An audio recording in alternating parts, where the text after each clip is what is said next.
চা খাওয়ার জন্য গপুকে স্নান করিয়ে দিয়েছি। আমাদের ননদ ঠাকুর বাড়ি, দেখো ননদ ঠাকুর ঘরটা তুলসী গাছে লেগে গেছে গো।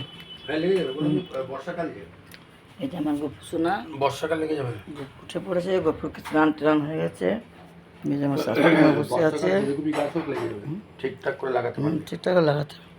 আমরা উঠে বসে গেছি, মা তো চা করছে, চা খাবো। বুড়োটা বসে আছে নিচে, আমি বসে আছি। মাদুর এই শিপটার মতো ওই শিপটা, একই রকম শিপটা, ওই শিপটা একদম শিপটা। তো কাজের চাপ হলে কী বলতো, এই বাসন মেশা প্রচুর মাছ, এই উল্টো চা। আমি মাঝে কিছু বুঝি না কী কাজের চা, ও আপনার কাজগুলো করতে হলে সেটা আলাদা। ওইটাই হলো বেশি কথা। হ্যাঁ, ওটা চাপের ব্যাপার আছে। হাতাতে নালা হবে না, মুখে কোনো মনে থাকবে না। নাম করে না, যে কথা বলবেন না লিখতে হয়। ওই জন্যই মাদুর চা, অবরোল লিখতে টিখতে হয়।